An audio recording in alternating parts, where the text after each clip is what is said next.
Subscribe कीजिए F study class channel को और बेल आइकन को दबाइए लेटेस्ट वीडियो सबसे पहले देखने के लिए। हेलो फ्रेंड्स, चलिए आज हम प्रश्न नंबर 3 को हल करेंगे इस वीडियो में, जिसमें हमें एक आकृति है वो दी गई है। अब इस प्रश्न के अंदर हमें समांतर चतुर्भुज दिए गए हैं ABCD, DCFE और ABFE। ये 3 समांतर चतुर्भुज है इसके अंदर, और हमें सिद्ध करना है कि ये दो जो त्रिभुज है, एक त्रिभुज ये हो गया और दूसरा ये त्रिभुज, इन दोनों का क्षेत्रफल हमें बराबर सिद्ध करना है।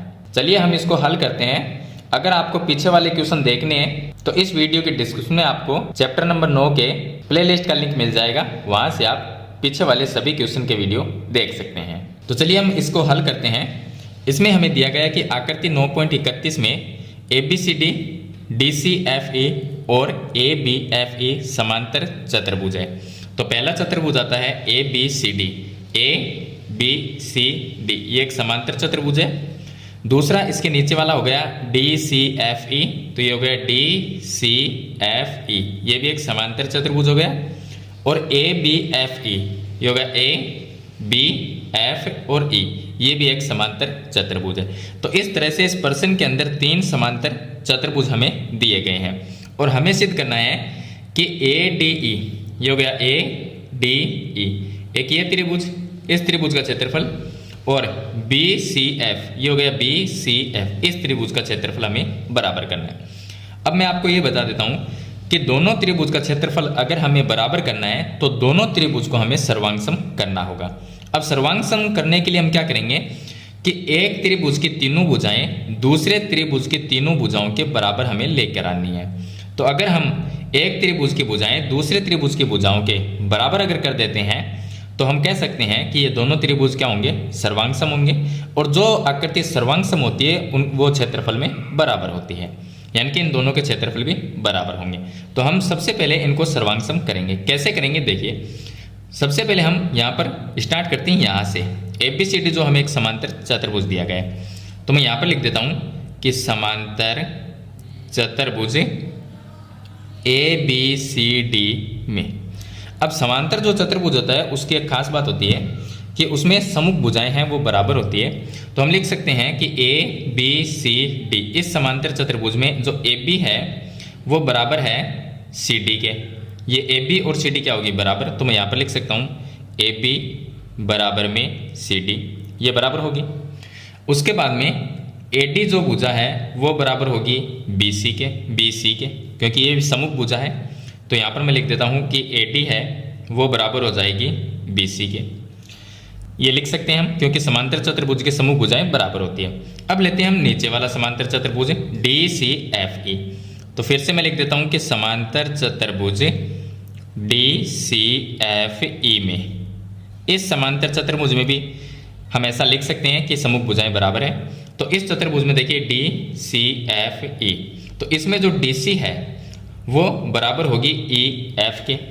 तो चलिए यहाँ पर लिख देता हूँ DC बराबर हो जाएगी EF, और दूसरी सम्मुख भुजा ये हो गई DE, ये बराबर होगी CF के। तो यहाँ पर हो जाएगा DE बराबर में आएगी CF, ये भी सम्मुख भुजाएं बराबर है। तीसरा समांतर चतुर्भुज ये लेते हैं, ये हो गया ABFE में। तो यहाँ पर लिख देना है आपको समांतर चतुर्भुज, समांतर चतुर्भुज ABFE में। इस समांतर चतुर्भुज, अब ये कौन सा है देखिए, ABF और E, इस समांतर चतुर्भुज में सम्मुख भुजाएं बराबर होगी। तो AB जो है वो बराबर आ जाएगी EF के। तो यहाँ पर मैं लिख देता हूँ कि AB बराबर होगी EF के, ये बराबर हो जाएगी। और दूसरी भुजा ये आ गई, ये भुजा AE, ये बराबर होगी BF के। तो ये लिख देंगे हम AE है वो बराबर हो जाएगी BF के। तो एक तो ये AE हो गई और BF, ये दोनों भी सम्मुख भुजाएं तो बराबर होगी। ये हमने यहाँ तक लिख दिया, क्योंकि ये समांतर चतुर्भुज की खास बातें हैं इसलिए हमने लिख दी। अब हमें सिद्ध करना है कि एक ये त्रिभुज और एक ये त्रिभुज, ये क्या है, क्षेत्रफल में बराबर है। तो सबसे पहले हम ये त्रिभुज लेते हैं, एक ये त्रिभुज और एक, दोनों त्रिभुज को ले लेंगे। तो यहाँ पर मैं लिखते हैं अब त्रिभुज, एक तो हो गया ADE, त्रिभुज ADE, व दूसरा त्रिभुज लेते हैं जिसका नाम है BCF, त्रिभुज BCF में।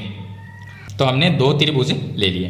अब इन दोनों त्रिभुज में देखिए, यहाँ पर हम ये लिख सकते हैं दोनों त्रिभुज में कि ए ई बराबर है, देखिए इस त्रिभुज की बात करें तो ए ई, और इस त्रिभुज में बात करें तो बी एफ, ये दोनों क्या है, बराबर है। कैसे है, क्योंकि ये समांतर चतुर्भुज की सम्मुख भुजा है। तो ए ई और बी एफ, देखिए ए ई और बी एफ ये बराबर है क्योंकि समांतर चतुर्भुज की सम्मुख भुजा है। तो यहाँ से हम लिख सकते हैं कि दोनों त्रिभुज में ये दोनों भुजाएं बराबर है।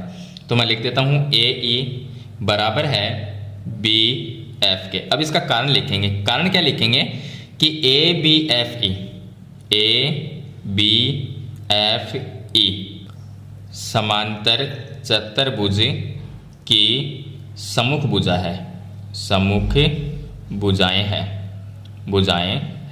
ये इसका कारण लिख दें, क्योंकि इस समांतर चतुर्भुज की ये सम्मुख भुजाएं हैं इसलिए ये बराबर है, और ये दोनों जो भुजाएं हैं वो दोनों त्रिभुज में आती है। इस त्रिभुज में ये भुजा आती है और इसमें ये आती है, तो आपस में बराबर होगी।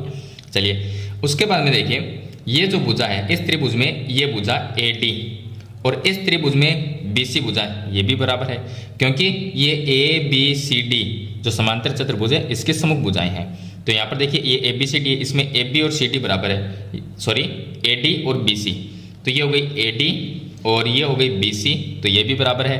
और ये दोनों भुजाएं इन दोनों त्रिभुज के अंदर आती है, तो हम लिख सकते हैं कि ए डी है वो बी सी के बराबर है। तो यहाँ पर मैं लिख देता हूँ ए डी है वो बराबर होगी बी सी के। इसका कारण लिखना है आपको कि समांतर चतुर्भुज ए बी सी डी की भुजाएं हैं, समांतर चतुर्भुज ए बी सी डी की सम्मुख भुजाएं हैं, ये आपको कारण लिख देना है। चलिए अगली जो भुजा है वो ये रह गई, देखिए ये भुजा इसके बराबर हो गई और ये भुजा है वो इसके बराबर हो गई। अब भुजा ये रह गई, ये जो डी ई है वो बराबर किसके, सी एफ के बराबर है। तो ये लिख देते हैं डी ई बराबर है सी एफ के। अब कहाँ से बराबर हुई, देखिए ये डी ई और ये सी एफ बराबर है, तो कैसे हुई, तो देखिए हम यहाँ पर देखते हैं ये डी ई है और ये सी एफ है, ये दोनों बराबर कैसे हैं, क्योंकि ये इस समांतर चतुर्भुज की सम्मुख भुजाएं हैं। तो इसका कारण भी ये लिखेंगे कि समांतर चतुर्भुज डी सी एफ ई की सम्मुख भुजाएं है, ये इसका कारण लिख दें। अब यहाँ पर देखिए दोनों त्रिभुज में, इस त्रिभुज में ये तीन भुजाएं और इस त्रिभुज की ये तीन भुजाएं आपस में बराबर है, यानी कि ये बड़ी भुजा इसके बराबर हो गई, ये भुजा इसके बराबर हो गई और ये भुजा इसके बराबर हो गई। इसका मतलब एक त्रिभुज की जो भुजाएं हैं तीनों वो दूसरे त्रिभुज की तीनों भुजाओं के बराबर है। तो यहाँ पर जो नियम लिखता है वो लगता है एस एस एस, सर्वांग समता नियम से। इस नियम से दोनों त्रिभुज जो है वो क्या हो गए, सर्वांग सम हो गए। तो हम लिख देंगे त्रिभुज ए डी ई सर्वांग सम है त्रिभुज बी सी एफ के, बी सी एफ ये दोनों त्रिभुज क्या होंगे, सर्वांग सम होंगे। और जो आकृति सर्वांग सम होती है उनके क्षेत्रफल बराबर होते हैं। तो एक कारण हम लिख देंगे, तो इसका कारण आपको एक लिखना पड़ेगा, यहाँ पर कारण लिखना पड़ेगा कि सर्वांग सम, तो ये हम लिख देंगे कि सर्वांग सम त्रिभुजों के क्षेत्रफल बराबर होते हैं। जो सर्वांग सम त्रिभुज होते हैं उनके क्षेत्रफल भी बराबर होते हैं। इसलिए चलिए मैं यहाँ पर ही लिख देता हूँ कि इसलिए एक तो ये त्रिभुज यानी कि ए डी का क्षेत्रफल और बी सी एफ इन दोनों त्रिभुज का क्षेत्रफल भी बराबर होगा। तो हम लिख देंगे कि area of A D E इसका क्षेत्रफल बराबर होगा area of B C F. तो ये चीज़ हमें इसमें सिद्ध करनी थी। तो इस तरह से आपको प्रश्न नंबर 3 को सिद्ध करना है। तो मैंने आपको इसका कंप्लीट प्रोसेस है वो बता दिया है बिल्कुल सिंपल तरीके से। फिर भी इसके बारे में अगर आपका कोई सवाल या सुझाव है तो मुझे कमेंट बॉक्स में ज़रूर लिखें, और वीडियो अच्छी लगे तो इसे लाइक और शेयर जरूर कर देना। इस चैनल पर नए हैं तो सब्सक्राइब करना। हम मिलते हैं नेक्स्ट वीडियो में, तब तक के लिए थैंक यू।